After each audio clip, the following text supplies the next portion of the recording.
Um, yeah, so looks like we have your PowerPoint working as intended.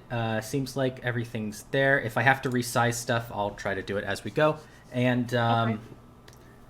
yeah, we're currently recording, and I will kind of jump in with questions and comments, but generally you're gonna have the reins. The Yeah, you rules. know what? If you can feel free, because okay, so to full disclosure, I am not a scientist. I'm an activist, but I am not a scientist. So that's my full disclosure.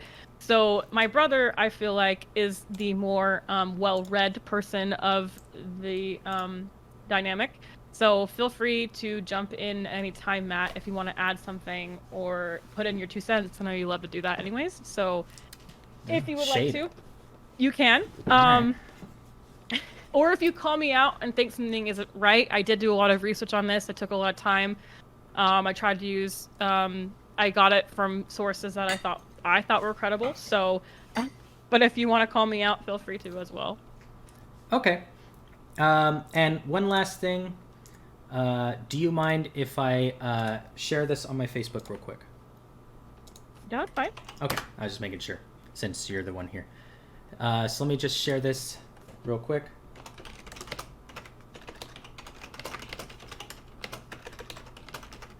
Is your day going well? Yeah, we're about to make some. I'm making my friend vegan lasagna to let an exchange for letting me use his equipment because I don't have. He has like a 2 screens and like a whole thing. You know, he has a whole getup, and I have a old broken laptop. So Your laptop's broken? yeah, it's a little broken. All right. Posting it to my Facebook. All right, cool. Matt always wants to flex his wrinkly brain. How dare you? I Oh, like talking. is he commenting on how you always have to put your 2 cents in? Probably. Uh, Probably. yeah. Angry Zilla is a very mean person. Just ignore him. Okay. No, All right. he's one of my friends. Oh, okay. Do I know anybody on this stream yet? I have no idea. I guess I could look and see who's watching, but I don't know. Find out. Okay, well. All right. So should I get going? I'll try to make it fast too. I won't try to talk too long or No, go at your own pace. I don't care if it takes a while, because I'm going to be well, I eating, don't. so. Okay. All right. So I'm going to talk about the climate crisis. I would hope that anyone who is listening would have somewhat of idea of what that is, but we're going to kind of go into some of it. And just full disclosure, like some of this stuff is a little daunting, and I did put some stuff in there that is some future predictions that can be a little bit scary and kind of entice, like it maybe make you a little anxious. But my whole purpose is not to like make someone anxious. It's really more of just like to bring awareness so we can kind of collectively work together to do things to fight against what's going on. So yeah, it can be a little scary, it can be a little daunting. Obviously, I'm not a fortune teller or I can't predict the future either. But there is some things that science is predicting that I just wanted to kind of go over.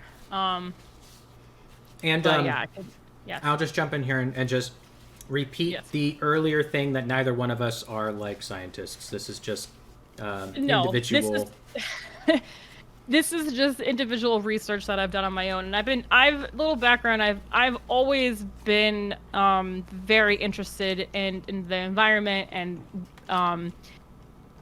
very interested. Like I remember being in the 7th grade and like learning about like acid rain and being like really interested in that, and kind of took off. And I feel like I've always had a drive to protect the climate and to protect nature and to take care of our home. And so it's something that I have been looking into for a very long time, and something that I have most of my free time of actual research has mainly been about like the climate and not only with like the environment, but also social justice tied in with the environment and certain things that are going on with the environment that do affect certain communities more than others, right? So Yeah, it's there is a always lot something of that I've there's a lot of overlap when it comes to this kind of stuff.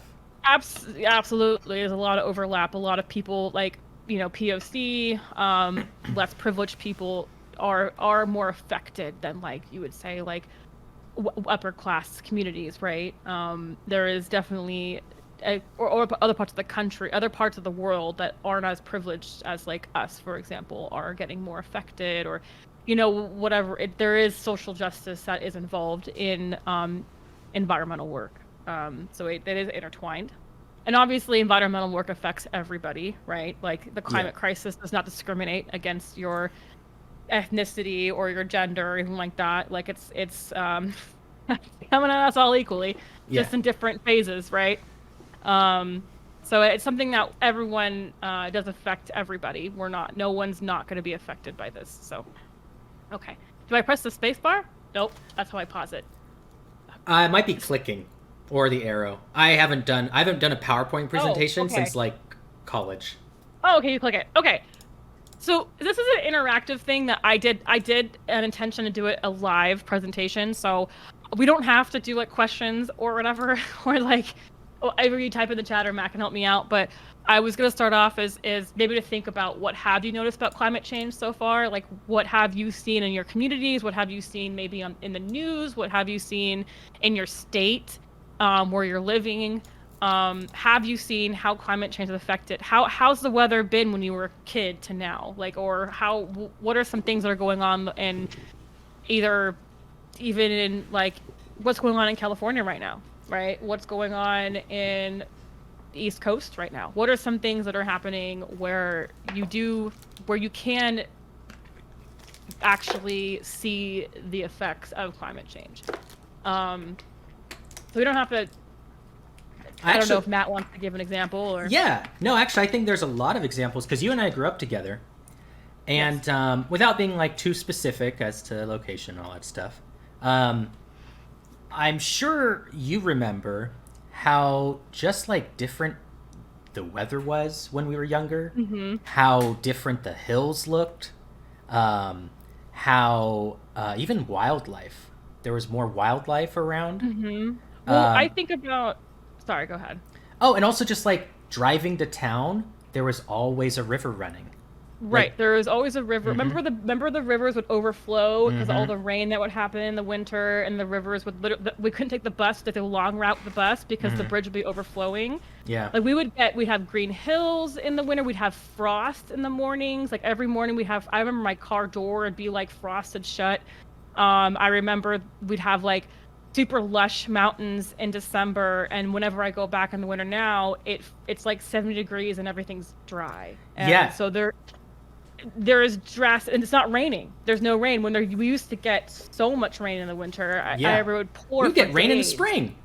And it would pour for days. We bring umbrellas walking to the bus stop, right? We race our little our leaf boats, right, down like the overflowing sidewalk water, and the bus stop morning. There were so many things. You remember that? Yeah, I remember that. Yeah. No, yeah. I recently drove up to our hometown, and in our neighborhood we had that big mountain that was overlooking, like, a lot of Springville. Like, do you remember that big mountain? Was it Black Mountain? Yes, the entire time growing up, did you ever remember seeing that mountain at any point have dead, like, anything? Like, do you remember it being golden or yellow or, is it golden now? It's high up. It's honestly, it really, like, shook me when I saw it, because I hadn't seen it in a long time, and that was that actually affected me a lot. Well, that reminds. So up here, where I live in Tacoma, and Tacoma has beautiful Mount Rainier, and we had this unheard of, record-breaking heat wave. It's never 113 in Tacoma and Seattle. That is, like, absolutely unheard of. No one has air conditioning. It was horrible, and so Mount Rainier has glaciers on it that are usually year-round, and they are gone. And I was talking to people who have lived here for years, and they're like, we've never seen Mount Rainier with like this before ever. Like it's unheard of for Mount Rainier to not be white, to be black. And that was scary because that is such a big important part of the ecosystem, right? I mean, Mount Rainier, it's like it's an active volcano, but that forest, it's a national forest that's like home to so many animals and has a very delicate ecosystem up there. So to see that, like, there's literally the glaciers have melted on this mountain that's supposed to have glaciers on it. Yeah. It's a little crazy. It's hard to ignore it at that point, right? Like, we can turn our heads so often, and it's a coping skill, right? People turn their heads because it's hard to digest, right? And it's easier to look the other direction.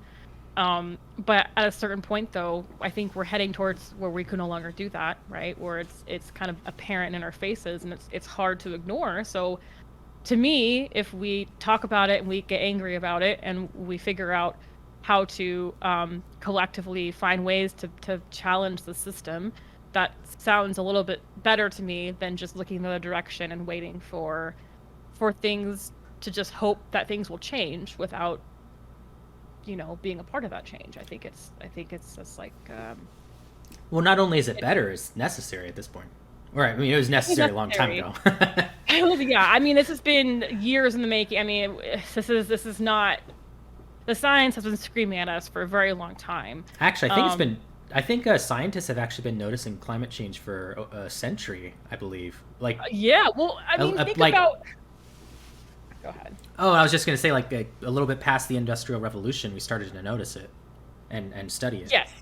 Yeah. Well. Yeah. All the fossil fuels and coals that blew up so fast, but also, I mean, you got to put in consideration, like, think about, like, even like the Inconvenient Truth. God, we were like, what, 8 when that came out or something? It was a long time ago, and everyone started freaking out about global warming. I think that was the first thing that really came out about it, and that was a long time ago. Yeah, I could look that up. I think it was when Al Gore was still, like, he was like right after his presidential election. So I was like, what? I was like, I want to say I was like 10 or something around there. 2006. So actually, we're a little bit older. Oh, okay. So I was 12. What? So I was 12, 13. Oh, maybe I'm forgetting what year you were born. I was 13 then. I was in 8th grade, and I did turn 14 till after I graduated 8th grade. I see. So yeah. Anyways, yeah, and then also, obviously, I think a big one is, like, I think someone saw, and that's you. Oh yeah, feels like summer till Halloween. Yeah, I mean, I think the summers have gotten never ending. I feel like we have maybe like a week of colder weather in California, right? I don't know who's in Central Valley, but Central Valley is, I feel like, just hot, like, and dry. And where I was living in California, in Ventura, I mean, it was like just warmer and warmer throughout the year. Like, we weren't even having the cold, I remember, like, the cold days. I remember when Matt and I used to go to Ventura every year, and it would get really cold at night, and it'd be like overcast in the morning. It'd be overcast every morning. But now, Matt, I lived there, right? That wasn't a thing. It felt like it was very rarely overcast compared to what I remember as a kid. And we almost exclusively went there in the summer. Yes. Yeah, when we were younger. So it's not like we're going there in the winter. And it was always overcast till, like, what, 12? Remember that? We had to wait till the sun to come out. But there's no moisture in the air anymore. So there's the overcast. It was like, it'd be like sunny and hot by like 8 a.m. All the time, and in like December. And we'd have, obviously, let's not even get into fires, right? The fires. Yeah. The fire that I dealt with in Ventura, the Thomas Fire, was horrific. And right now in California, I don't know if you guys know this, but everything's on fire there, and all the national forests are closed, and what's going on in Lake Tahoe, and Lake Tahoe. Lake Tahoe is really bad right now, and so it's just, there's a lot of things that are happening that are obviously, fires are part of, fires and floods, all these things, those are normal, but at the extent they're happening and how much they're happening and how intense they are is what we're seeing. And also, I want to point out pandemics. Like, I think everyone knows what that is at this point. The thing is, a healthy ecosystem it's obviously pandemics can thrive in unhealthy ecosystems, right? So when our Earth isn't healthy and like the way we're living isn't healthy, it makes it easier for something like a pandemic to spread. But that's why I put that in there, because there is some correlation to it. So yeah. Or any questions, Matt, or should I continue? No, I think we're good. I want to make sure that when you change your slide, it changes on my screen. So let me know. Yeah, okay, we're good. Cool. Okay. Let's talk about like the facts. So just the facts. The climate has a natural cycle, right? Like the climate naturally has cycles. And in history, we've seen this. However, humans have escalated that cycle at an alarming rate. We are primary drivers of the crisis. Like, the Earth would probably have, maybe it would probably get warmer, colder, or whatever, but our impact on it is obviously escalating it at a faster pace and a more alarming pace that is driving it to where we're at now. We have converted half the world's habitable land to grow crops and livestock, so we'll definitely go into more of that. We've moved more sediment rock than all other Earth natural processes. More than half the ocean is actively fished. 9 out of 10 of us breathe unhealthy air. In a single lifetime, we have warmed the Earth more than 1 degree. So that's kind of like some of the just standard facts of what is kind of happening. And okay, I was going to ask if you have this chart. Yeah, I was going to ask. yeah. So I put this chart in there. This is from NASA, right? That's what I got it from, I think. Yes, this is NASA. Yeah, so you kind of see like the levels, and after like just the carbon dioxide level, after the 1950s, kind of what happened, like industrial boom, and kind of just to kind of give like a visual chart. And NASA, my brother showed me NASA, and this is a really good resource for anyone who was listening and wants to go see some of more charts and more kind of stuff. It's a great resource to kind of see what NASA has been looking at and has been keeping track of. Like they have a lot about the ice glaciers and everything like that. So me actually make sure it is climate.nasa.gov. There is a lot of resources in there. Climate.nasa.gov. And it's NASA, so like this isn't like some, editorial opinion piece or something. It's NASA. They study the whole planet. Right. Yeah, it's harder to fight that NASA, I feel like. And I mean, when people talk about the planet having natural cycles, it is true, but we see the range of those natural cycles. Here, let me actually put my mouse in the stream. We see the range of these natural cycles, and over an insanely long period of time. Right. These are healthy fluctuations. This is obviously not. And this is after the Industrial Revolution, of course. So. Right. Yeah. All right, moving on. Oh, here's some more. I just put in some NASA facts. I put in some sad pictures. So the Greenland and Arctic ice sheets have decreased in mass. Data from NASA Gravity Recovery and Climate Experiment showed Greenland lost an average of 279 billion tons of ice per year between 1993 and 2019. That is not that long of its time span. 93. I mean, I was born in 92, so that's in my lifetime. While Antarctica lost about 148 billion tons of ice per year. The planet's average surface temperature has risen about 12 degrees Fahrenheit since the late 19th century, a change driven largely by increased carbon dioxide emissions in the atmosphere and other human activities. Most of the warming occurred in the past 40 years. So that's 40 years. That is not that's someone's like not even their whole life, right? With the 7 most recent years being the warmest, the years 2016, 2020 are tied to the warmest years on record, right? And I think 2021 is gonna be the next one. Well, this past July was the hottest month ever in the history of the world. So yeah, so it was 2020, now 2021. So this is what I mean. Like, yeah, just And then global sea level rose about 8 inches in the last century, the rate in the last 2 decades. However, it is nearly double that of last century and accelerating slightly every year. So obviously, it's all tied. The ice glacier's melting. I will go more into it, but it's so this is kind of like the scary stuff. This is based on like some scientist predictions. I'm not saying this is gonna happen, but I'm just saying that this is something that kind of is some daunting predictions that can happen if we do not change anything right now. So in 2050, beyond the emissions reductions registered in 2015, no further efforts were made to control emissions. We are heading for a world that will be no more than 3 degrees warmer by 2100. In 5 to 10 years, vast swaths of the planet will be increasingly inhospitable to humans. So we're gonna see. I mean, we're already kind of seeing it, but we're gonna see more climate migration.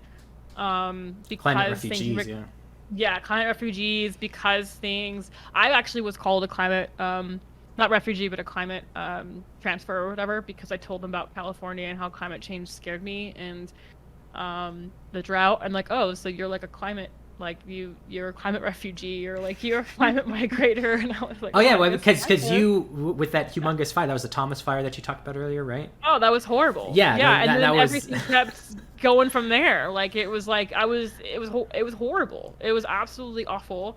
And then also like I didn't even know what rain was anymore. Like it was just like it was crazy. Like there was like a lot that was spiking my own anxiety, and so I guess a part of me is like, yeah, I guess I did kind of flee out of fear of living by the ocean in California. So yeah, because you had the fires with the dry brush, and you also have the rising yes. sea levels. Yeah. Yes, and so first of all, Houses of Ventura is $1 million, and it's going to be underwater, so it sounds like a kind of weird investment. So, like, that's another reason. So more moisture in the air and higher sea levels, temperatures have caused a surge in extreme hurricanes and tropical storms. I don't know, obviously Hurricane Ida was insane. That's one of the biggest hurricanes I don't know the stats on it right now, but it was pretty intense. Isn't it crazy that it went like over land, like almost the entire time up to like the Upper East Coast? Yeah, it was in New York. It was people were dying in New York. Like that's insane that's how powerful it was. That it traveled the entire length of the coast upwards, like over land. That is not a typical hurricane in the sense of what we're seeing this now. So these predictions, even though they're scary, it's not totally out of the question. Because multiple disasters are often happening simultaneously, it could take weeks or even months for basic food and water relief to reach areas plummeted by extreme floods. So the more disasters we see, obviously, floods and hurricanes and all this stuff causes a lot of destruction, and it floods our crops. It takes, messes with our water, messes with our electricity, all these things. And if this keeps happening on a regular basis, we're not going to be able to keep up, right? We're not going to be able to keep up with maintaining the lifestyle that we're trying to live. And every day, because of rising water levels, some parts of the world must evacuate to higher ground. So that's, more climate refugees. Like, I know Florida, California, I think Louisiana and Texas. Like, there's a couple of them that are a little bit more like, I think Florida is probably going to sink first, which might be the worst thing in the world. But, so, like, that's possible that we will see more just people having to go to higher ground. Okay, so continuation of that. 2 billion people who live in the hottest parts of the world, where for upward of 45 days per year, temperatures skyrocket to 140 degrees Fahrenheit, a point which the human body cannot be outside. Obviously, if it's 140 degrees, like, we're going to be, I can't even handle 110. So, and people live in the high deserts. People live in Palm Springs. People live in the Central Valley, like, all, like, that hot, or like other parts of the world like that are more desert. It's going to just get hotter. It's going to become inhabitable. Even in some of the parts of the United States, there are fiery conflicts with water, battles between rich and the rich who are willing to pay for as much water as they want, and everyone else demanding equal access to life enabling resources. So this also comes into play with capitalism. Who's going to benefit the most who's going to be able to survive off of this system is definitely going to be the ones that already have the resources now, right? Who already have the wealth, who can gather these resources, while the other average people like us are going to struggle. Food production swings wildly from month to month, season to season, depending on where you live. More people are starving than ever before. When storms and heat waves overlap and cluster, the air pollution intensifies. Surface ozone layer levels can make it dangerous to go outside without a specially designed face mask, which some only can afford. And we all know how Americans love face masks. So What? Two things. So one was Pixie in the chat brought up how the homes in the Florida Keys are on sale for super cheap right now. I guess they were like really, really expensive homes, but yeah, now they're just like practically being given away in some respects. You know what's funny? I had a coworker who had a house in the Florida Keys during that hurricane. Oh, really? And yeah, he lost everything. So Wow. that's a thing. Like I think now, like it's gonna happen again. Like, that's a good example. And when you say only some can afford these specially designed face masks, what kind of face masks are you talking about here? Because obviously these aren't Oxygen cloth. masks. Oxygen masks? Oxygen masks, because like our that filter out, like filter out all Okay. the carbon dioxide. I see. And I was making a joke because obviously Americans don't like wearing masks, right? We've definitely proven that. And the ironic thing is, if we don't do something about this, we're going to be wearing a way worse one. And I think they are going to be probably, it's going to probably be expensive or hard to find because some of them have to be manufactured and made, right? And I think there's going to be more privileged people having these masks versus people who aren't as privileged, like people of color or people lower income people who aren't going to be able to have these masks. This is like a future predictions that this scientist article came out with. But that's kind of like they're kind of looking at how the rate of things are going, and if things don't stop, what could be seen. Yeah. So, biodiversity crisis, right? By 2050, we'll see a mass extinction of animals around the globe. I think we're already seeing a lot of animals that aren't thriving, that are going endangered. Yeah, we're currently in like the biggest mass extinction of the planet, Yes. right? It's Right. the biggest one, right? I'm not. The biggest one. Okay. I just wanted to- So it's just going to obviously continue. And in the 50 years, humanity has wiped out 68% of global wildlife population. Yeah. We need nature that functions for us to thrive, right? Like that's the thing that I think it gets me the most is we can continue to plummet our world for profit, right? But we need every creature, we need every tree, we need all this stuff for us to thrive, for us to live. And like this whole system that we're in where we are plummeting our resources for profit, does that benefit us in the long run? Like, yes, we can continue to cut down, these trees, and we can continue to make room for, a factory and have to migrate these natural animals elsewhere, or, I don't know if you guys heard about this, but like in was it Idaho or other states, they killed off all these wolves. They killed 90% of the population because they were in competition because the wolves were killing their cattle. And it's like, oh my goodness, like we that's the solution? We're just gonna kill off all these wolves? Like, I think I remember reading something about that. Yeah, and it's just like, at what point do we remind ourselves that we are part of this ecosystem? We're not in charge of it, right? Like the whole top of the pyramid scheme thing is like, we are in the biodiversity with everything else. We are not, without everything else, we don't exist. So I think we've lost touch of that. I think we've lost touch of what we are as humans, and how much we do rely on this ecosystem and this biodiversity. So we're looking at 7 more years before it becomes irreversible. So basically, like, what that means is, like, if we don't change something, if we don't fight against this, like, it's going to become to a point where it will be too late. And it's getting there, but it's not too late yet. And I think, like, we have to talk about this. We have to, like, do something about it. And we could go into more of that.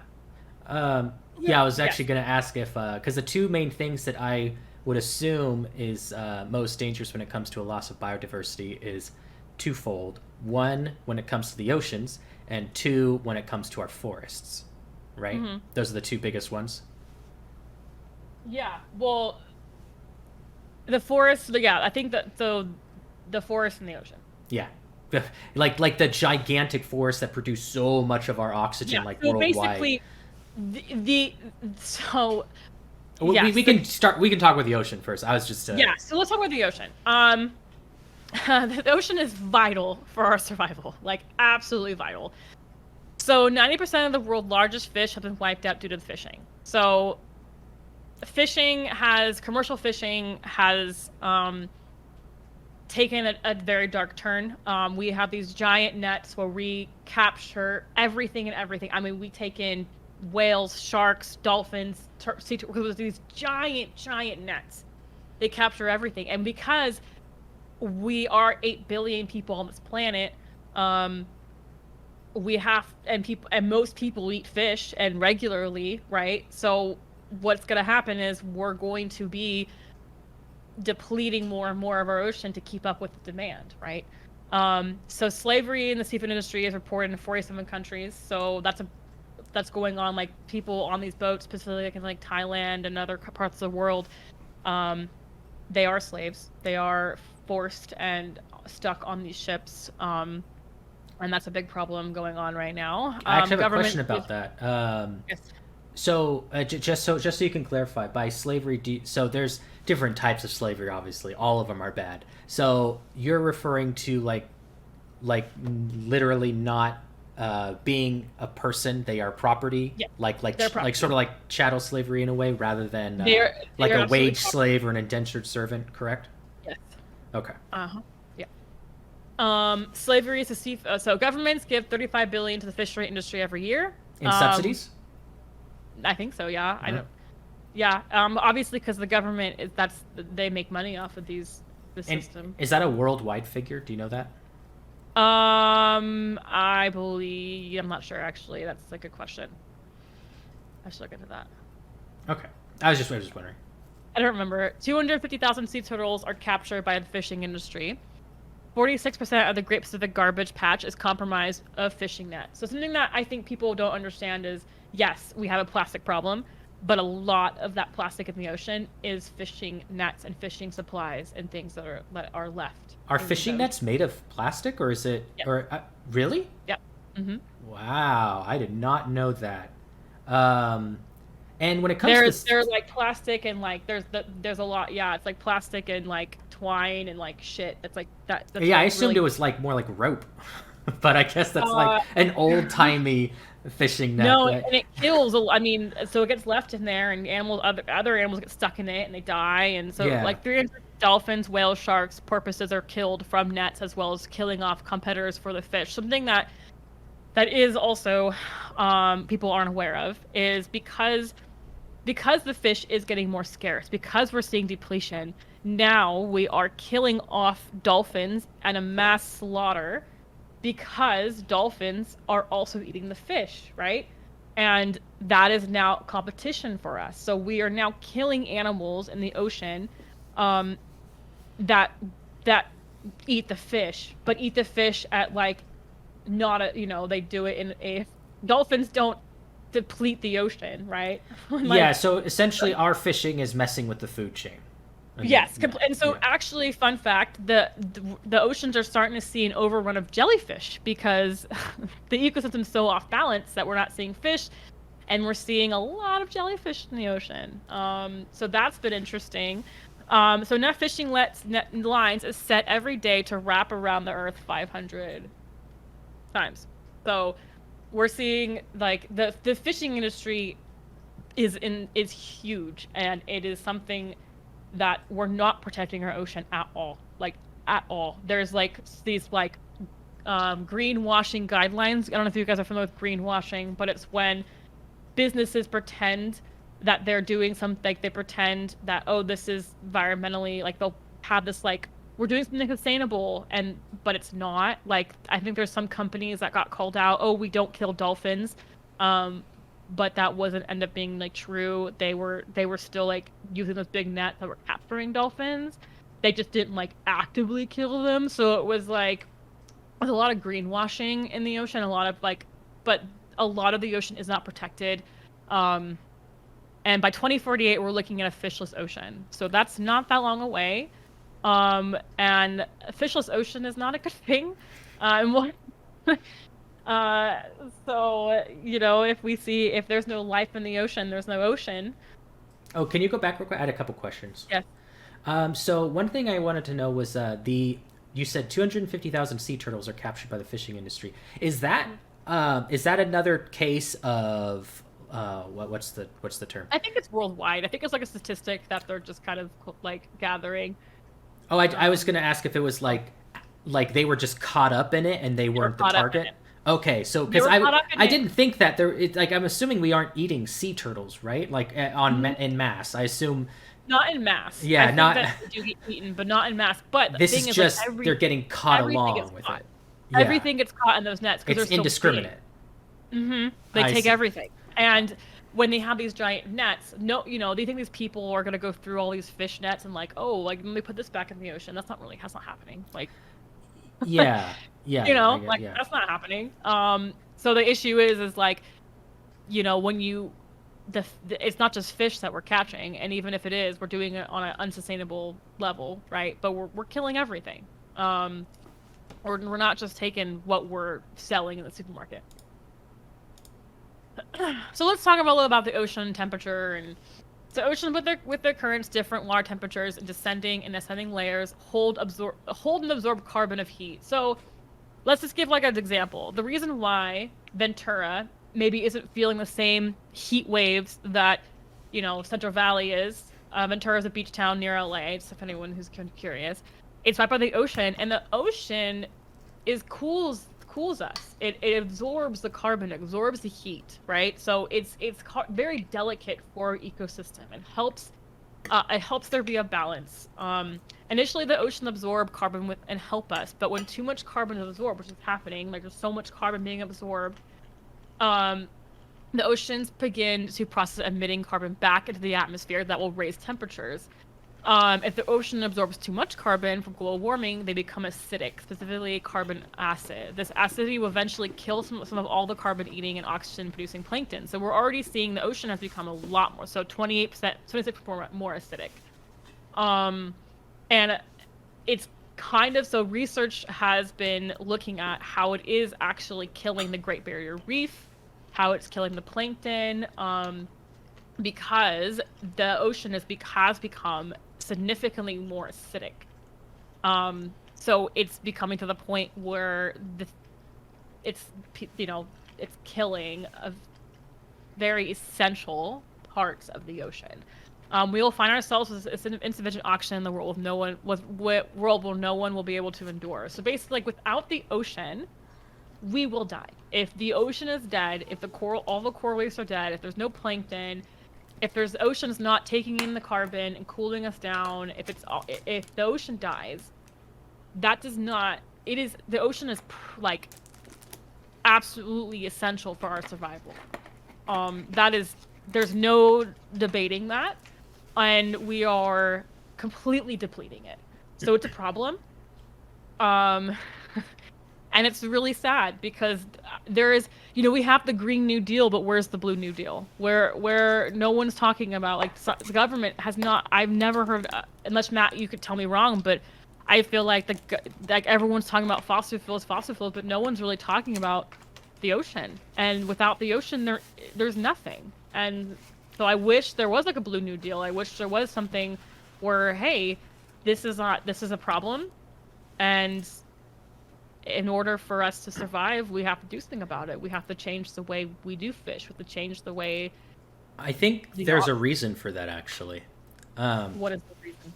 So if I were to take a guess, this is me just taking a guess, probably twofold. A small reason may be that when it comes to pushing policy, it usually is easier to focus on something and push that. But probably a more important reason is that a lot of the ocean is in international waters, and it's hard to put policy on that. It's international. Right. You know, it's not. Oh, absolutely. It's It's hard to something that we have to protect tackle more as a planet. nationally. And so here's We have to something. tackle it as a planet rather than nationally. We have to. Here's something I also want to point out is the way that says like say Americans, I'm gonna blame Americans, we're not sustainable, or other first world countries, the way that we are taking from the ocean and taking from the water, we are also hurting indigenous communities and people who do live like with the land, who do fish sustainably, right? Who are fishing, who aren't taking these giant nets, who fish for themselves to feed their family. They live off the land. What's happening is those people are suffering because they're not able to find fish. As like it's harder to fish for them. It's harder to their water is emptying and they're noticing it. And so what we're doing is because of what the big ag is doing, natives and people who are living off the land or who are in parts of the world where they were, they live in parts of the world where like fish is one of their viable food source. Like they're in Iceland or they're in Alaska or you know what I mean, like or Hawaii where there is more of living off the land and it's not as like it's not like you're going into Vaughn's or Save Mart or where you're at and go in the grocery store. Like they hunt for their food, they gather their food, they grow their food, and so what's happening is because of what the big ag is doing, those communities are hurting. And we can go way more into that too, but so the plastic ocean at the rate we will have more plastic in the ocean than fish. The fish consumed by humans have microplastics, creating us to have microplastics in our bodies. So basically, because there's so much plastic in the ocean, the fish are eating that plastic when they eat it. They're swimming in it. They're swimming in microplastics. And so when you eat a fish, there's studies that have been done where there's microplastics in the fish that you're eating. So you're ingesting plastic, right? So that's kind of gross. But just shows you how bad the plastic problem is and like how much of it is floating around in our water. The fact that like every study they did where they collected all these fish from the ocean had microplastics in them.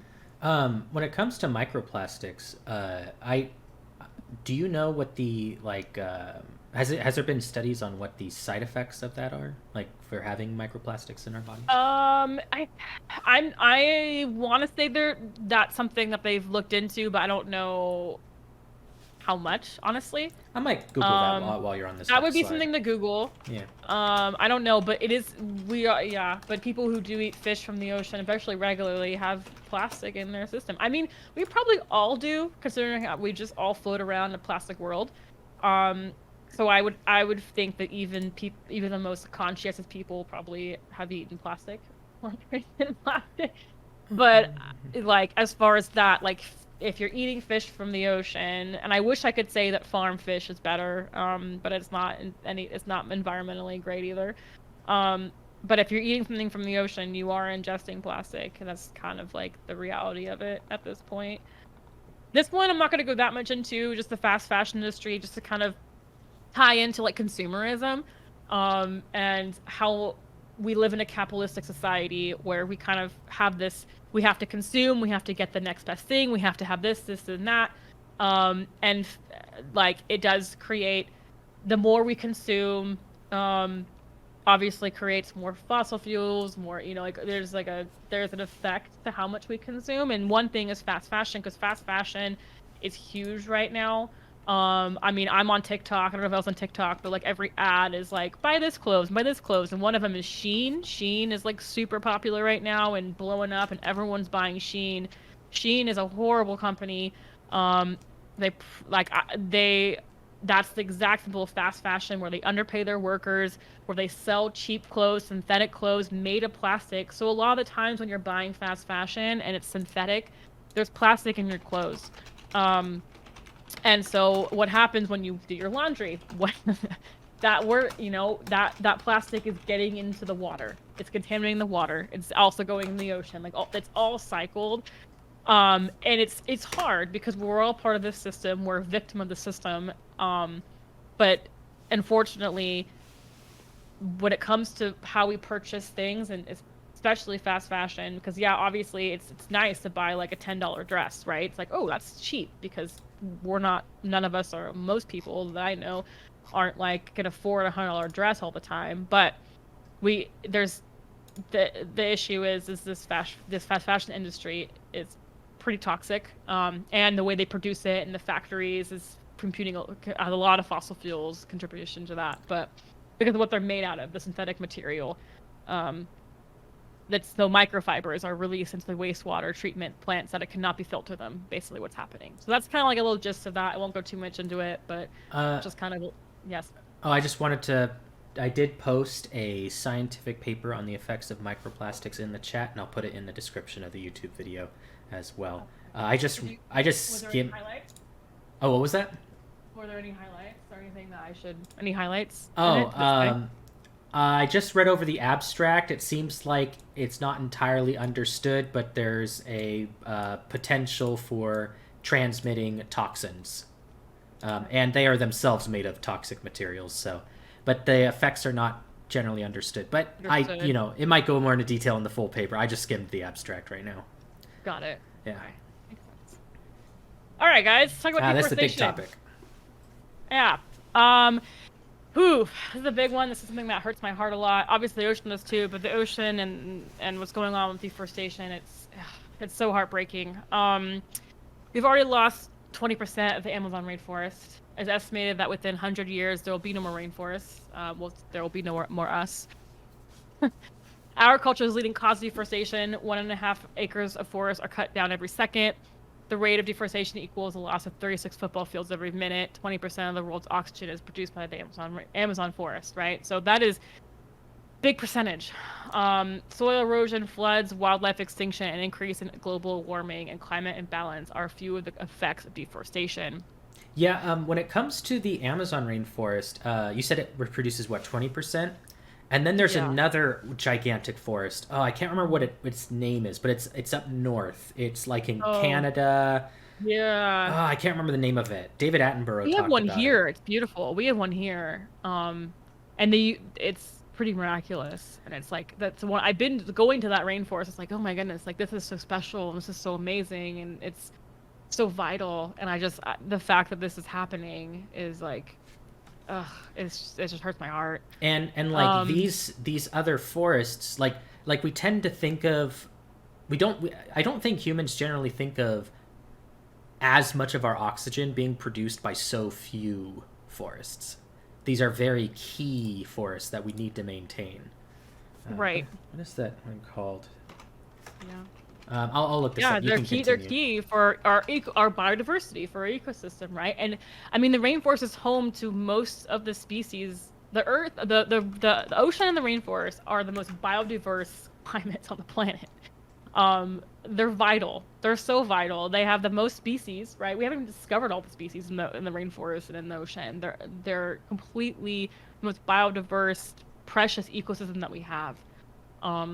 So it's so heartbreaking that this is what's happening. The taiga forest, Taiga. Oh, okay. Taiga forest. Yeah.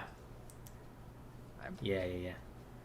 So as the jungle turns to savanna, many trees die and carbon is released in the atmosphere. So what is supposed to release oxygen, the rainforest is now releasing carbon because of what's happening, which is the opposite of what we want.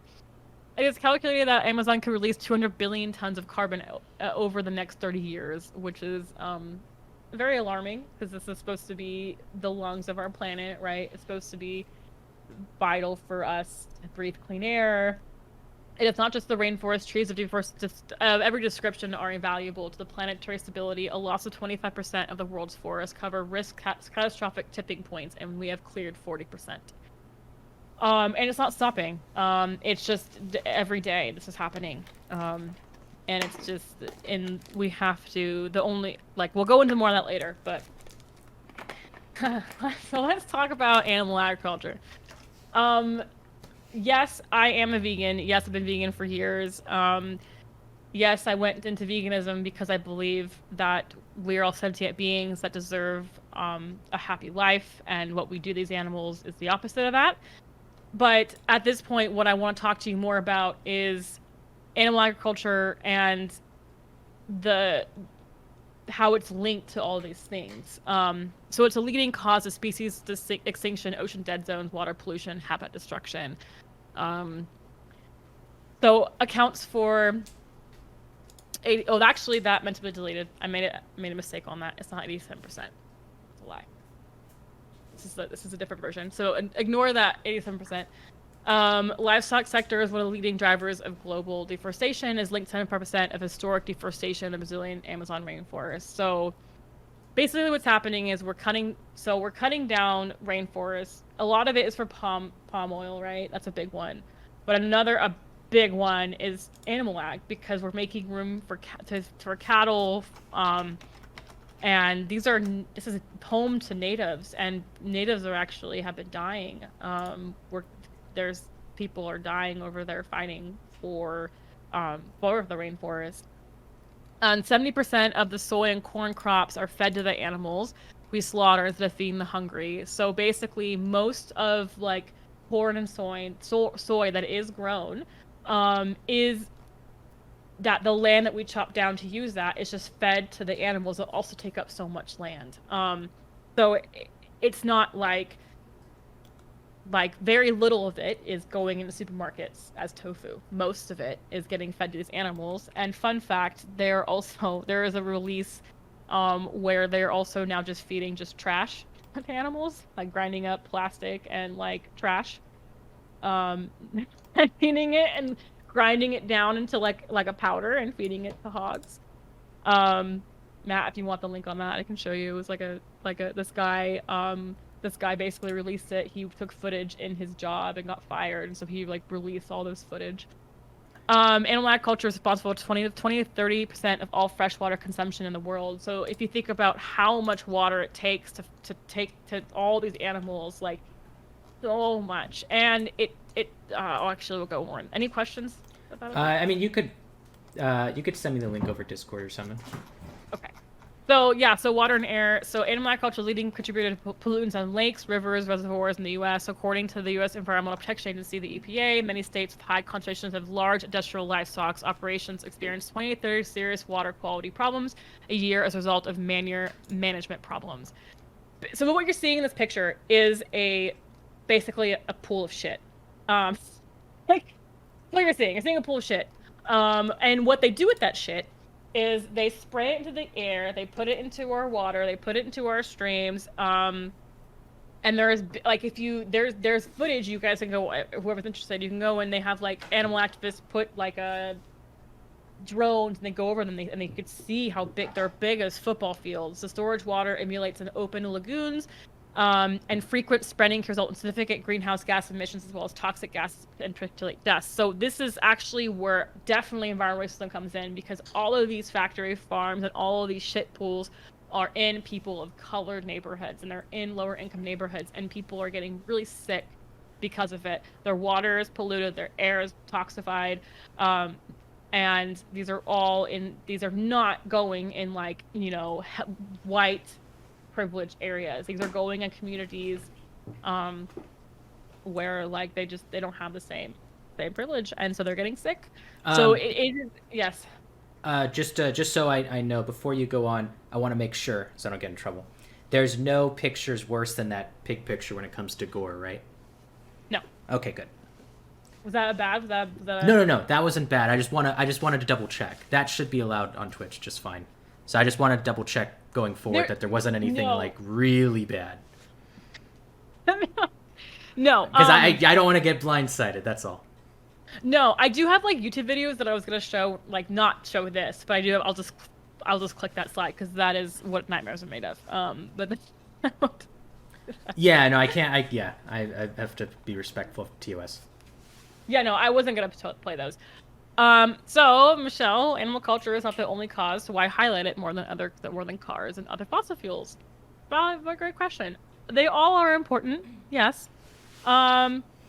However, the reason why I highlight it so much is there is a lot to it. It's polluting, just taking our rainforest, depleting our oceans, polluting our waters, polluting our land, releases a lot of carbon in the air. Methane, right? Cow farts, this big one. Really, a lot of methane in the air, taking up a lot of space. It's a mass issue, but it's something that we do have more control over. Like, I don't know about you, Matt, but I can't buy a Tesla. I can't. I rent. I can't put solar panels on my landlord's roof. Yeah. Like, there's things that that I day to day, like, I obviously have to go to work. And I can't bike to work. I would if I could, but I don't have that commute. Um like, there's a lot of things that I highlight it more because buying a Tesla and having, there's other things that, yeah, that would matter, but only like the 1% can do, right? Or people who have more stability. So it's not necessarily something that, I mean, I would love to buy a Tesla one day, hopefully. So what we eat matters. If the entire world did become plant-based, we would cut at least a quarter of the world greenhouse gas emissions. Adopting this diet and having our food waste would be as equivalent to removing 2.7 billion cars off the road. The 1.4 billion livestock that are on this planet are responsible for 14.5 of global emissions each year. Even the least sustainable plant-based, like almonds, foods are significantly more sustainable than the best environmentally performing animal-based foods. Our food system fails to see the value of healthy plant-rich biodiversity and inflicts incredible amounts of pain, suffering, and death, all of 18% of the world's total calories. Basically, what that means is like the sustainability factor of what it takes to produce like one cow, right? Versus what it would produce like beans. It's not there's like you have a huge gap. And I know, like, as far as I go, like, being vegan and being plant-based has totally opened my eyes to a whole new way of looking at food and a whole new life. And it's honestly was really incredible journey for me. Like, I didn't know I didn't really know what like nutritional yeast was, or how to cook lentils, or like all these things that I had no idea, because we're kind of built to see food a certain way and to like cook a certain way and have meat be the highlight, and be like the star of the show, right? Meat was the star of the show growing up for me. It was always star of the show. Every dinner. We didn't have a meatless dinner. I can't think of one. I really can't. The side was a salad, right? Things that weren't meat was a side dish, right? That's how.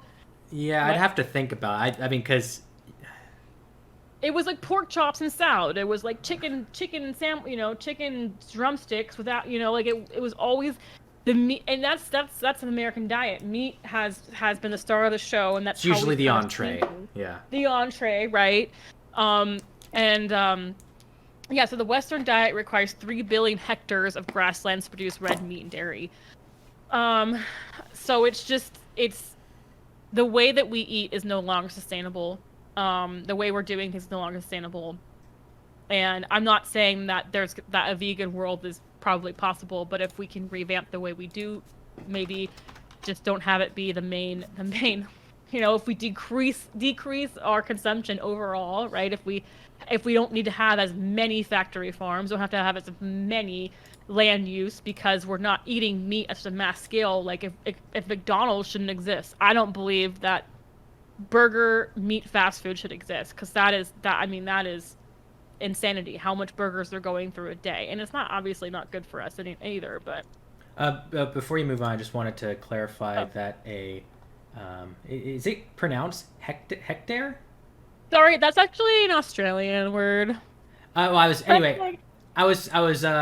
it up. Apparently, it's equal to 2.47 acres. So, because I'd never heard of that before, and I didn't know how to pronounce it. But so that's 2.47 acres. So, what was the figure you had? 3 billion. Okay, so you multiply that by 2.47, and you get the how many acres it would be. Yeah, sorry, I got this. So I got this from this guy who wrote this book. Called, actually, really amazing. I'll go into that, actually. It's a really amazing book. I recommend it. Yes. And the other thing was Well, actually, no. I'll ask that later. It'll be at the end of the thing. Go ahead. Okay. This is some charts, kind of like a carbon footprint chart on different foods. Beef is the worst. Definitely the I would even say pork is up there. I was surprised by that, but cheese and beef, like, especially because how we do. I think overall we eat a lot more beef than pork as Americans. Like, For we're sure. more inclined to eat a burger regularly versus like a pork chop, right? Or bacon's really common, but I think overall beef is Easily, beef is the most. easily. Yeah. And dairy farm is a meat industry. It's not the same thing. Eating cheese is the same thing as eating a burger at this point. Like, I don't see differently, but like, it's just because the dairy industry is a meat industry. They have the same ways of operation. The dairy cows go, if anything, dairy industry is worse. Ethically, dairy industry is worse, but they go to the same place, right? These dairy cows don't live either. They don't get to live happy lives. They live actually worse lives than just a male cattle. Um, so it's kind of like just a little chart you could see, like, about the greenhouse gas emissions of different foods. Possible higher than fish. Uh, oh, because it's certified sustainable fish, I guess. I think it was like, that's a good question, actually. I'm actually. Well, I don't know. I was gonna say I was surprised eggs is so far up there, but it's because of factory farming, probably. Factory farming, yeah. Yeah. Okay. Um, is this picture okay? Yeah. No, it just can't be like extreme gore. This is not gore. So, just a little go into like the cool reality. Animals are so densely packed on today's industrial farms and produce more manure than they can be absorbed by the land as fertilizer. The runoff from these facilities grossly contaminate rivers and groundwater. I've kind of covered that. One hamburger requires 660 gallons of water to produce, the equivalent of 2 months worth of showers. Pound of chicken requires 71% more water to produce than a pound of soy, and a single egg takes 53 gallons of water to produce a pound of chicken, 468 gallons, a gallon of cow milk, 880 gallons, and a ground of beef, 1,800 gallons. So kind of just like it's looking at the overall like water consumption of these foods. And there's definitely, if anyone is listening wants to know information, this is vastly out there now. There's a lot of information on this and like kind of like land use, water use, what's kind of what it is, and so it's definitely something that you can expand more on. This is something that we will skip, but there's cute little cows. This basically is just YouTube videos about the animal industry and what goes on. But Oh yeah, we can't play yeah, that. we'll skip that. No. So the capitalism, the root of all evil, right? I mean, we're in this mess. Basically because we've decided that profit is more valuable than our home. And I mean, what does it matter? Like, only about like how many of the companies are like, there's like a very, was like 40 of certain companies are releasing the most. I think it's like 71% of all greenhouse gas emissions in history have been the result of 100 companies worldwide. 100 companies. Now the idea behind that statistic is sort of like if it's consumerism as well, like when we consume the products of those companies. So I don't want to mislead people with the statistic, but it is an important statistic that there's 100 corporations, usually Right. oil, gas, that kind of stuff. And Right. yeah. I mean, it's something that like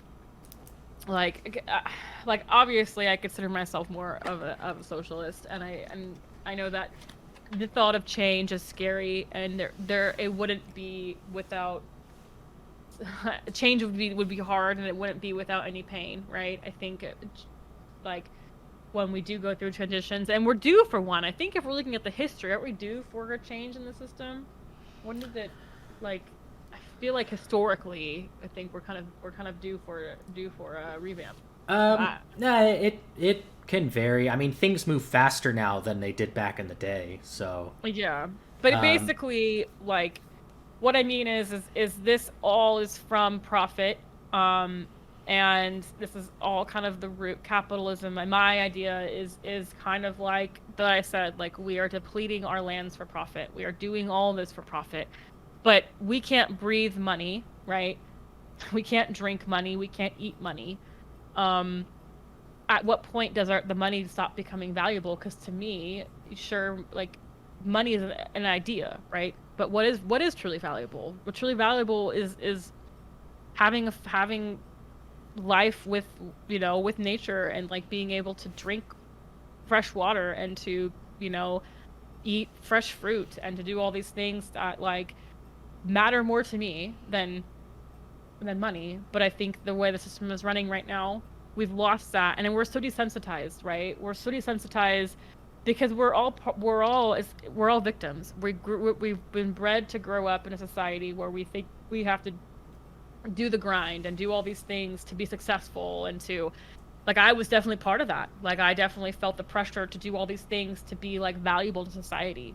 And I was very part of that system. I had this like big awakening, and it was horrible. Like, I felt like, oh my gosh, like, you know, I felt like my whole life I've been just like chasing this, like, I want to be rich, I want to make sure I have all this stuff, I want to buy this big house. Like, I had all this ideas in mind, when I realized like I was just a victim to the system, you know. Like, that's not how it has to be. Your value doesn't increase or decrease because of how much money you make, or because of like what job you have, right? That's not what life should be about. But it's kind of like we're all kind of victims to that, and we're all victims to the system in the sense of like, capitalism is literally it's like it's built to keep us down. I mean, it's hard to be an activist. It's hard to stick up because we're tired. I work 40 hours. I'm tired. Like, it's hard to be an activist because I have to find time between those 40 hours a week. I have a dog. Like, you know, like there's all these barriers that happen. And that's what it wants, right? It doesn't want us to speak up. It wants us tired. It wants us to work 9 hours so we don't have the energy to do anything else, when really, I mean, we would get more done if we work 6 hours a day, right? No one works for 9 hours. Nobody. Nobody is like from 8 o'clock till 6 o'clock working. No, if you are, you're a liar. All right. So, or at least not in upper class jobs. Generally, right. Oh yeah. If you're like in, you know, a sweaty warehouse, and you're like, you know, have Big Brother over you, then yes. But like, I mean, like, don't want to generalize too much. But I just mean like there's studies that show that if we had 4-day weeks and 6-hour work days, we'd get the same amount of work time. For the most part, yeah. The 9-hour day, it's not even. But the way the system is, it makes us hard to think outside of our day. It makes us hard to think. People have families. People have, you know, stresses in their life. It makes it so hard to think about this kind of stuff, and makes it hard to think about anything besides getting through the day. People are straining to even put food on their table. People are stressing about like, you know, school, or you know, taking care of their mom, or like commuting. All these things are going on that it makes it so hard to even think about these big things that are going on around us. And it's to me, like, it's because of the system. It's because of what system we're living in. And it's very unfortunate. But this picture I want to kind of put in here as a reminder, because even though like the 1% and capitalism is very daunting, overall there is more of us. There's more of us. And like, I think the only way that we are going to get any change is if we get angry about it, and we don't, you know, my brother always talks about nihilism. We don't think, oh well, whatever, nothing we do about it. I'm just gonna this hopeless, whatever. Like, if we do stand up to it, and we make our voices heard, like, and we make changes in our life that fight, if we, you know, when it comes to capitalism, right, our dollar does speak. Buying the plant-based option over the meat option, that increases demand, right? And we've seen that over the past even 5 years, how much veganism exploded because of demand, right? Buying the eco-friendly packaging over the plastic packaging, that increases demand, and we've seen more of that. And yes, avoiding plastic is so hard, but there's actually a lot of things that you can do slowly to incorporate. Like, there's some sites that I can even we can put in the chat. There's Blue Land. There's a lot of different. I really like Blue Land. They have like cleaning supplies, and it's not that the first time you buy the bottle, and you buy tablets, and then all you do is buy cheap tablets, and they mail it right to you. It's so easy, and you don't have to buy a new soap dispenser. You don't have to buy a new, cleaning, like all these cleaning products. There's like toothpaste that you can buy that's in a glass jar. Like there's so many things now that we can do in our day-to-day life where we can be like, all right, my dollar's gonna speak. I'm going to buy these products. I'm going to increase demand for those products.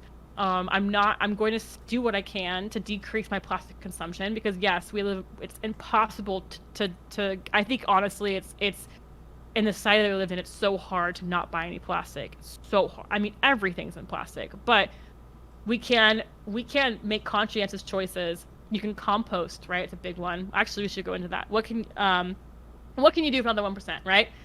Buy from ethically sourced clothing and thrift shopping, right? That's a great idea. I mean, that is a really eco-friendly thing to do. Macklemore wrote a song about it. Yeah. Or buy ethically sourced clothing. Like there are sites that are ethically sourced that aren't super expensive. You can buy like a couple really nice things, like buy, or 100% cotton, like don't just notice what are your clothes made of, and transition away from plastic, which is possible. Like that's, like I said, like there's a lot of sites, there's a lot of companies online that are doing that. So actually Target has a lot of stuff too. They have like shampoo bars and, different things that they even have, like I saw they have biodegradable foil and bags now in Target. They have stuff there. You just gotta look for them. You have to like go out of your way to like buy this eco-friendly product. And what happens is the more people that buy it, the more demand there is. And then those big companies are like, oh, I see that people want this. I'm going to do that because I want to make money, right? So if we have our dollars speak, if we do that, it is a great step. Is it the only step? No. But it's something that we can do today. Every day you can make choices that matter. They do matter. I know it feels like they don't, but they do. Like every choice that you make, whether it is I'm gonna have a meatless lunch. I'm going to maybe cut back to eating meat to every day to every other day. Like all these choices that you make do matter. And it's a process. It's not something that can happen overnight, especially if we are living a certain way. It doesn't mean we can't do it. So compost, right? Learn ways to preserve water. Like I put a bucket of water in my shower when it's heating up, and I water my plants with that water. Like something like that. Or I put buckets of water when it rains here, and I water my plants with that.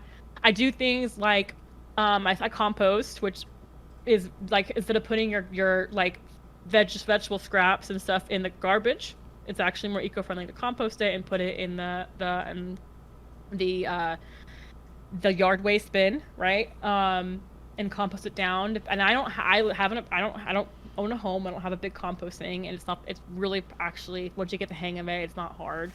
And then like finding ways to like decrease like consumption as far as like decrease waste. Like I will, for example, something fun. Everyone eats bananas, right? Take your banana peels, put them in water, let them sit for a couple days, blend it up, and you can water your plants, and you fertilize your plants with banana peels. Like something as simple as that. Like, and I'm not throwing it in the waste. I'm not throwing it in the garbage. I'm literally watering my plants with banana peels. It's kind of cool. Like, there's things that you can do, like little things that make a difference. Obviously, donate, right? If you can. If that's something where like, well, I don't have time to do this, but I can throw my money at something, do it. There's a lot of great companies out there. A lot of people are doing a lot of great things and trying to fight against the system, and they do need your money because they are a nonprofit, right? They're not part of capitalism. They're volunteers trying to do things. Plant flowers attract bees. So obviously we didn't even go into it, but the bees are one of the animals that are endangered, and they're vital, right?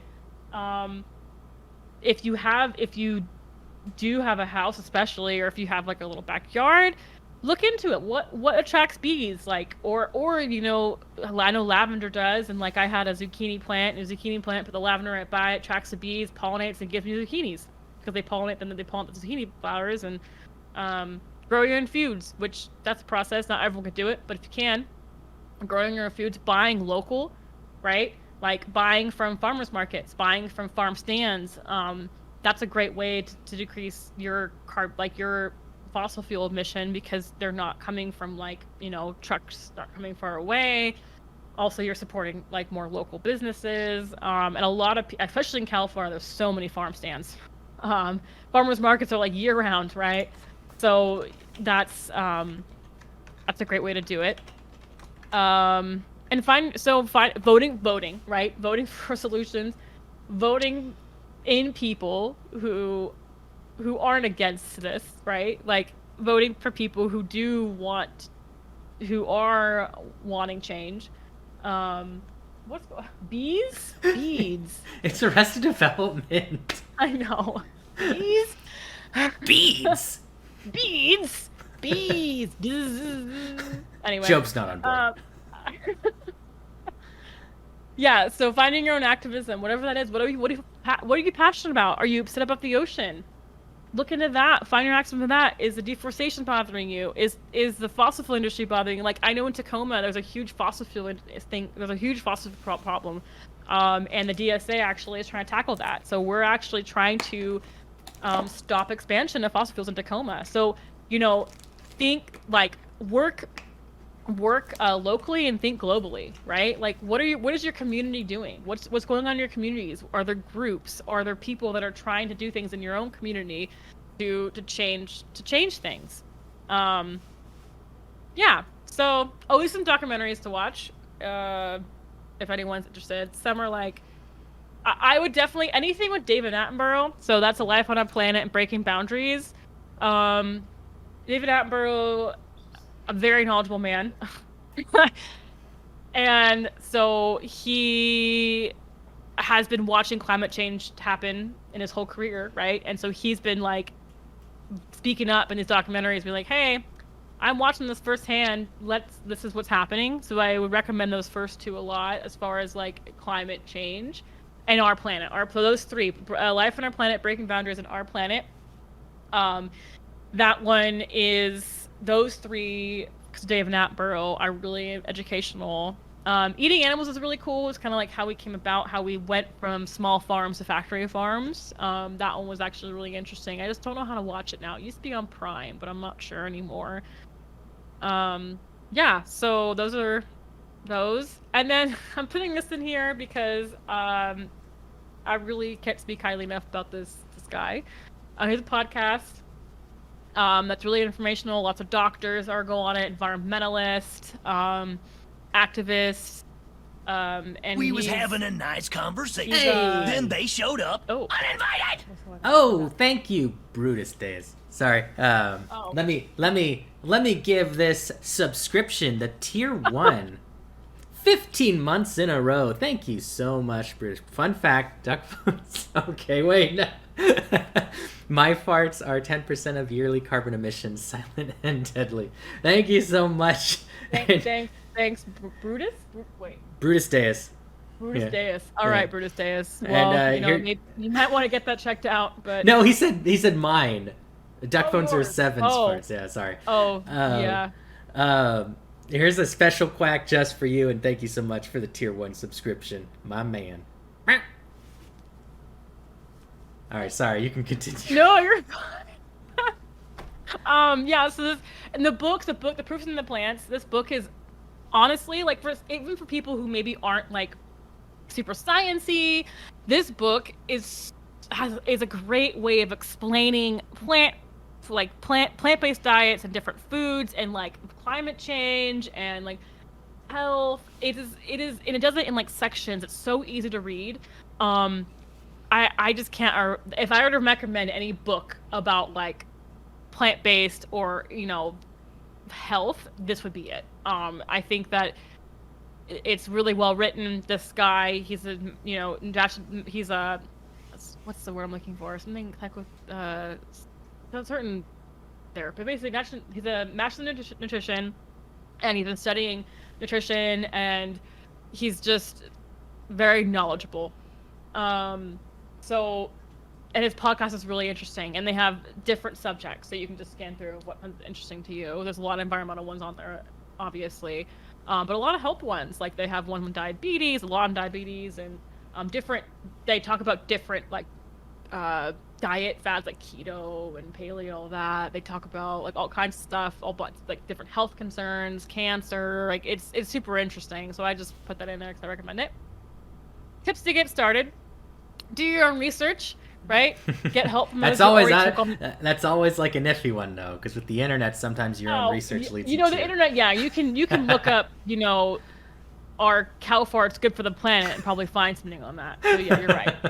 But the internet's a tricky place. But get help from those who already took on this lifestyle. Like the best thing you can do, like it's always better if you want to make changes to find people who are also maybe making those changes or who are more knowledgeable on the topic.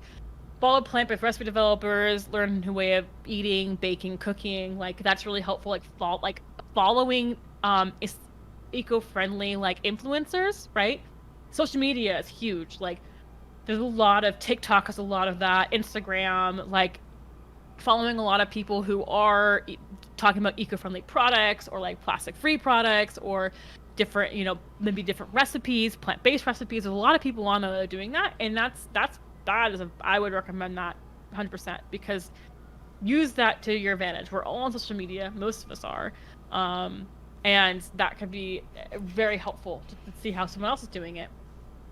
Start by creating some of your favorite dish into a plant-based dish. Like when I first went vegan, I was like, I need to learn how to make mac and cheese because that was my favorite thing, right? So I was veganizing mac and cheese, and that was and that's one of the first things I did. Or I veganized lasagna because my family always had lasagna for Christmas, and I felt isolated and left out. So I brought a vegan lasagna for Christmas, and that was great. And everyone I loved ate that it, one, right? You know?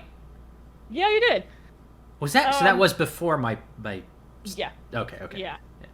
I'll bring that up at the end because that is something that is specific to me, and so I wanted to talk about some sort of stuff. Right.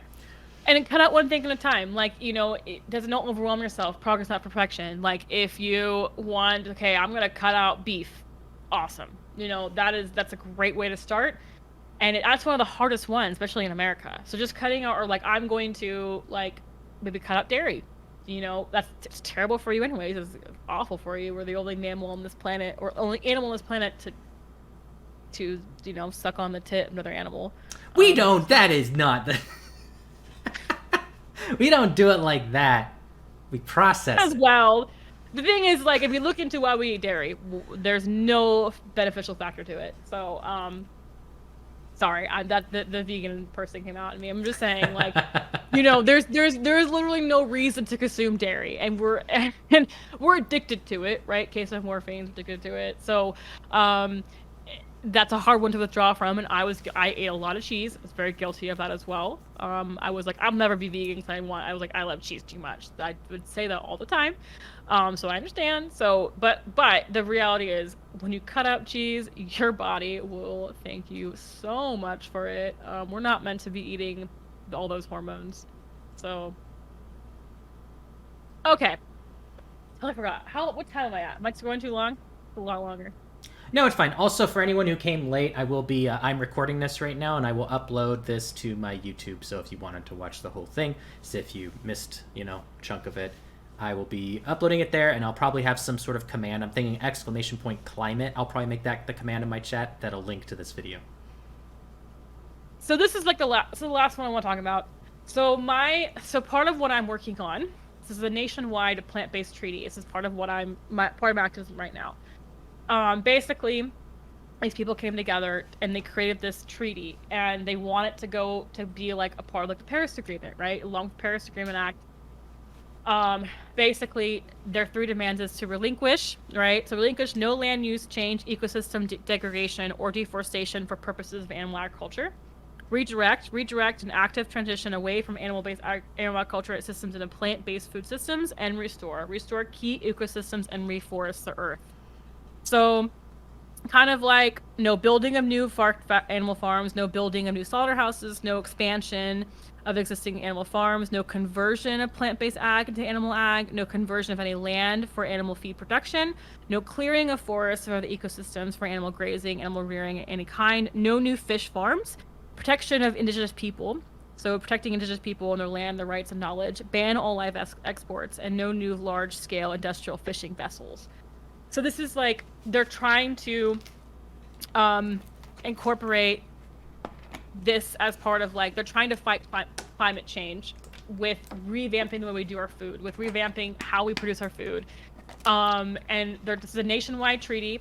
If everyone here, I would love it, and your support is really appreciated. You can go to plantbasedtreaty.org. All you click is endorse. You sign it, and that's it. If you want to donate, you can, but just sign it. And it's a nationwide thing. We just launched it last Friday. We're trying to get it off. We're trying to spread awareness of the climate crisis, and trying to go local, try to talk to local lawmakers to then go global. And this is nationwide. There's a launch in every like Brazil and Norway. This is a nationwide a worldwide treaty that just launched on Friday that we're trying to attack. They're trying to get as many cities as possible to talk to local lawmakers to push it to obviously bigger lawmakers. I have endorsed. Thank you. Yes, I'm so So proud of that's myself. kind of like part of what I'm currently focused on. And yeah, thank you for humoring me, and whoever did listen, I really appreciate it. I know this is scary stuff, but like I'm not here to scare anybody. I'm really just here to get people talking about this, and I feel like get angry. This is something to get angry about. Get angry, and voice that anger and do some. Let's do something about it. I'm always about stop the patriarchy, and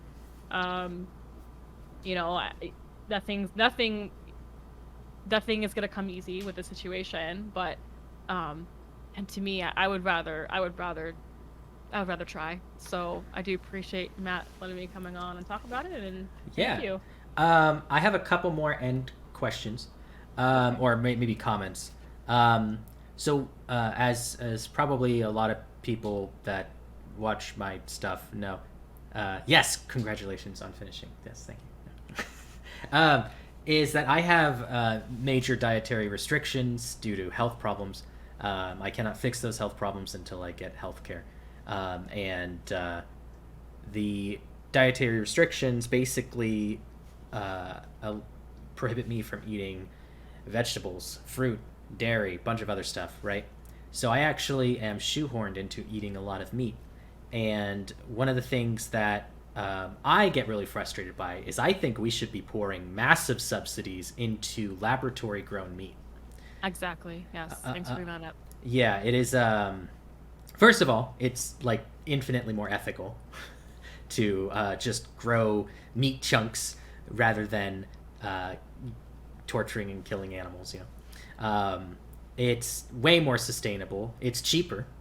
There's just it has pretty much every benefit to it, and the technology has advanced rapidly just in the past 10 years. So we would probably be able to do this on a massive scale with a relatively small investment, but we just haven't really done it yet, and that's problematic. And because I don't want to participate, but I have to eat the meat. At least right now, until I get myself fixed, I have to eat the meat. So yeah, and it is unfortunate because the science is there and they have created it. Yeah, exactly. It's there. It's actually really interesting. Actually, I think there's a documentary called The End of Meat that talks about it, but they've advanced even, that was like years ago, and there's actually a podcast on it on Plant Proof about that exactly. Oh, cool. Yeah, and it is frustrating because I do think that's a great solution. I do, and I wish that was faster. Yeah, because there's a lot of people who just really like meat, and that's fine. Meat is good. It's tastes good. A lot of people like it, and of course, we should push the. Here's your meat. We should push the. Sorry, something in chat. We should push the plant-based diet for sure, because that is of course a awesome solution.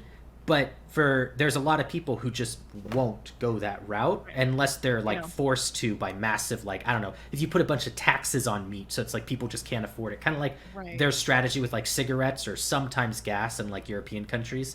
They might tax gasoline massively, so they price people out, and so it's cheaper to actually like go for the electric vehicle or to just stop smoking. Right. Unless you were to do that, generally there's going to be a lot of people who are just, no, they're going to continue to eat meat.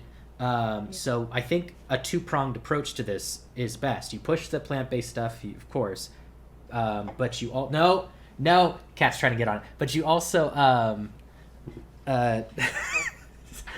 you are so trouble. You're so such a troublemaker. You also go for the lab grown meat as well. Sorry, he loves to jump up here. That's a cat to do that. Yo, absolutely. I think that's a really valid. I was gonna bring that up actually. I totally forgot. So thank you for letting me do that. I think that's obviously I wouldn't eat it. I used to love meat. Now I'm disgusted by it. I wouldn't eat it regardless of where I came from. Like but I thrive. I'm thriving on this diet, so I have no reason to eat it. But I do know a lot of people, you know, there's a lot of people that are very set and they don't want to stop eating meat. So I think it's a great solution for that. And I wish that it was more widely used. I do think also people, because of how people have eaten for so long, there's a lot of misconceptions on veganism, like it being expensive and like, and all these, you know, or really hard, when really like, if you eat plant-based, right? If you go and eat Impossible meat every day, yeah, it's going to be a little pricey or not the healthiest, right? But Impossible meat is known not meant to be healthy. It's supposed to be a healthier alternative to meat, or eco-friendly alternative to meat. Versus like, you know, I can eat, my groceries are pretty cheap. Like, I go and buy like bags of beans and grains, and then I go in farmer's market and get my vegetables. I buy tofu is like $2 and it will last me like 2 or 3 meals. Like there's a lot of like legumes are one of the healthiest. They're like a stick of superfood. They're like the healthiest thing you can eat. One of the healthiest things you can eat. Like there's actually a really Plant Proof podcast talks about the blue zones, and like they did like a nation, like a worldwide longitude study of like the healthiest long living people on the planet. And all of them are predominantly plant-based eaters. Like the parts in the world that are living the longest and have the fewest health problems and the fewest diseases are ones who are eating predominantly plant-based diets. Will eat meat like on special occasions, or Mediterranean diet. Like, so that's actually really interesting. You could look. There's a I think it's called the Blue Zone study. But there's on Plant Proof they talk about it as well, basically saying that like that our diet, our American westernized diet, does cause a lot of health. We didn't even go into that, but has caused a lot of health problems in general. So it's, I in my ideal world, people eat more plants, absolutely, because I know how much it's benefited me. This isn't excluding Matthew. I know Matt has like a different. Yeah, if I eat plants, I like, yeah. Bad things happen. But like, and I have, you know, it's. What can happen when you open your eyes up to like that lifestyle? It can be pretty amazing. But I do wish, on the other end of the spectrum, the lab meat stuff was happening and was in stores and was available, because we're running out of time, and I think that like we're gonna be. It's just, I don't know. I just wish it was more. I wish it was faster. So, thanks for bringing that. What other questions did you have, Matt? Well, I mean, if anyone in chat has questions, I know that a lot of people in chat got here a little bit later. Maybe I should have started this later. It's hard to time things. I don't want to take up too much of your time, so if you do have to go, we can end it. I'm okay. I'm gonna make I was starting a vegan lasagna, but like it's not. I'm almost done with it. So. Oh, okay. I'm okay taking questions, or if you have any more questions, or. Let's see. In your, because you are more, you listen and read more stuff on this than I do. I'm under the impression that when it comes to things like the overconsumption of beef and fish, it is actually not to excuse the role that industrialized or Western countries have played and are currently playing. but a lot of it has to come from the fact that our dietary culture is being pushed more worldwide through multinational corporations. Yes. So people that weren't having like beef be a staple of their diet McDonald's. are now having beef be a staple of their diet, which means Absolutely. that is causing more of an overconsumption in like countries like like what's a good example? I think like a lot of the Asian countries. Asian country, even honestly, even Europe, like Even Europe. yeah. I mean, like the Donalds and all that, like that wasn't. They weren't eating that until we brought it over there. I mean, like different parts of Europe, particularly, I think, definitely Asian countries, or like, Because like Indian cultures and countries. Because a lot of the rainforest that is being destroyed for agriculture isn't for U.S. consumption; it's for other countries' consumption. So it's a yes and no. There is definitely we are making trades with them. it's to our benefit for sure because it's a lot of times it deals with our corporations, correct? Right. I mean, we yeah. are that there. Yes, because like Brazil, for example, is getting hit pretty hard, right, with the deforestation. But America, we are including in this. Like I do like there is. I know we get meat from Mexico as well. Like there is. We are not just. It's everywhere. And when it comes to overconsumption of fish, is that something that's a bigger problem in again, not excusing any other nation, but in like Asian countries when it comes to like fishing for shark fins and the shark fin soup thing. I think we are just as guilty personally, especially because we I also think there's a connection between their fishing and ours. There's also trade going on, but yeah, like that is something that's going on pretty horrifically over there with their commercial fishing. But we also have the same kind of commercial fishing. We're just more sly about it. Well, I mean, when you were talking about earlier about all the other fish that are caught, just there's a word I'm looking for here, where they're even though we're not fishing for that fish, they're just getting caught in it along the way, and so they die as well. I'm sure that happens pretty much in every industrialized country, right? Yeah, okay. But if you think, and we are heavy fish eaters too, so it's not like for sure. We have a lot of coastal. It's happening here. It's happening here, 100%. Is it happening like in other countries just as bad? In Asian countries, absolutely. So, in order to address a lot of this stuff, would part of it have to be done through something like?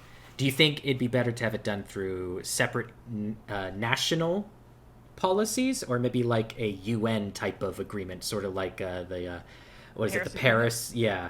Something like that. I think it needs to be something like like that's what the plant-based treaty is trying to be, more like a Paris agreement. They're trying to like that's their goal. Like I think that's kind of the angle they're going at. I feel like you'd need probably a bit of both because the UN does not have any real power when it comes to enforcing any promises or policies. It's just sort of, like an honor code in a way.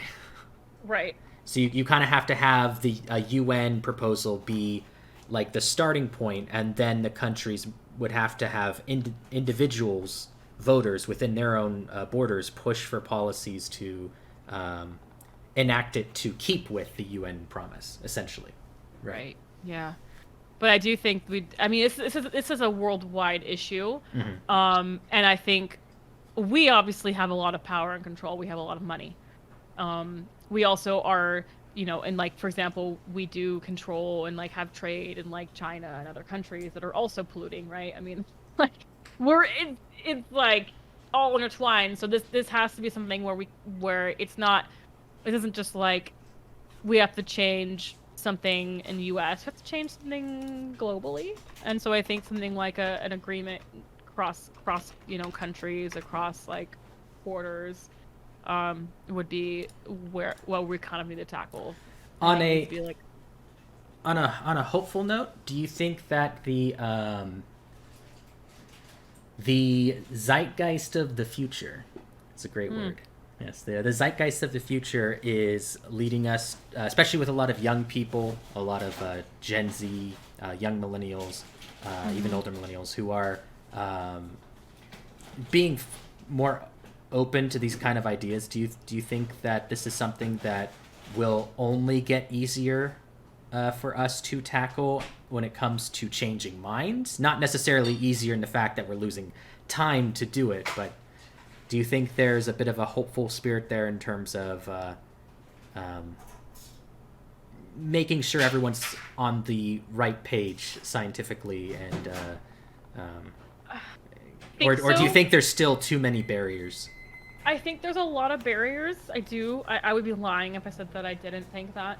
I do think, though, it's getting better. I do think that the younger generation, particularly the Gen Zs, are like, oh yeah, I'm 16 and like, I don't know if I'm gonna live till I'm 30. And I think there is something with the younger generations that is happening. It's more urgent. More urgent. I think a big thing is a lot of the younger generations have woken up from the spell of capitalism. I think that a lot of them are more leftist.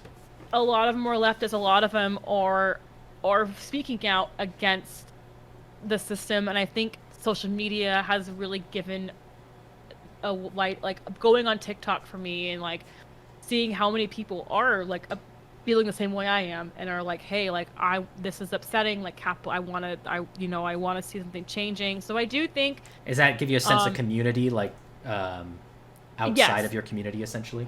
I think so. I think like social media has done that for me when I feel really isolated and really sad about all this.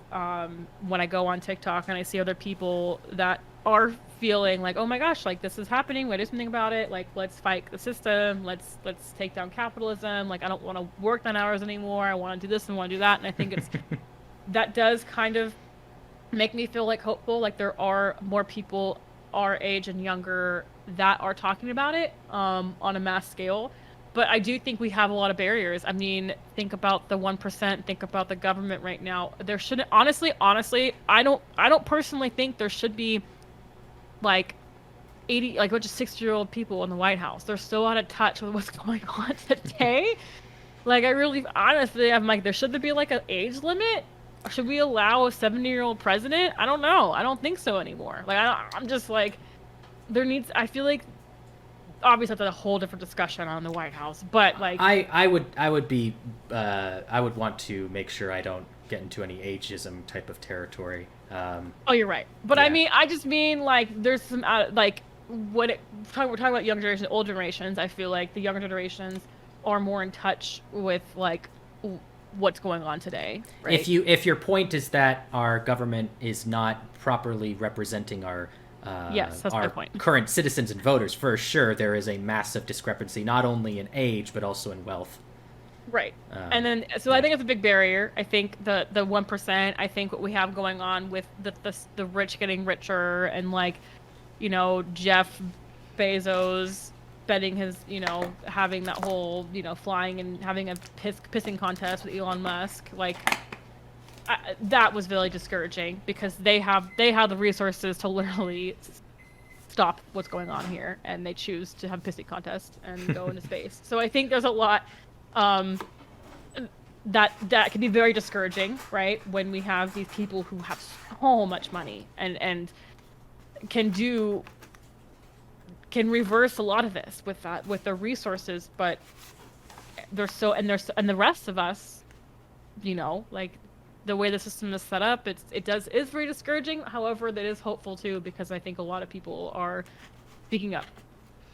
So I think a lot of people are trying to get things to be different and to change. All right. Well, if you don't have anything else, maybe just remind people who you are, and then I'll do a little, personal sign off. Who I am. That's you're my sister. Oh, I'm Matt's sister, Deck107's sister. I just came on to talk about the climate crisis. Whoever was listening, I honestly don't know who even was. I can't even understand any of this right now. I know. She's not used to this type of stuff, so. I really appreciate you guys listening. If you came in late, it looks like it's gonna get recorded. If you want to Yeah, watch I'm it gonna in put your it own on. time, I'm not a scientist. I do consider myself an activist. I'm not a scientist, but I have been doing a lot of research for many years on this, and I just really do appreciate just the audience, and hopefully you took in something from today, whatever that may be. Hopefully it was something positive. I learned something. What did you learn? I learned a lot of stuff. I learned a lot of data. Yeah, I should have the links on here, but I really was careful with where I got my information. I really made sure it was, David Attenborough was definitely a big one. I think that, I do trust that man very much. He's very, NASA and was it the Yeah, climate.nasa.gov is a great resource for learning about climate issues. They have a lot of stuff in there. Yeah, so it's yeah, so I just really appreciate it, and thank you so much. Yep. And yeah, this is DuckPhone07, and thank you for watching. And do you want to do this? Do you want to? If you have any other like topics or anything, or if you want to just like guest star on the stream again, just let me know. Okay. Okay, we'll see if your audience wants me back or not. Yeah. Who cares what they want?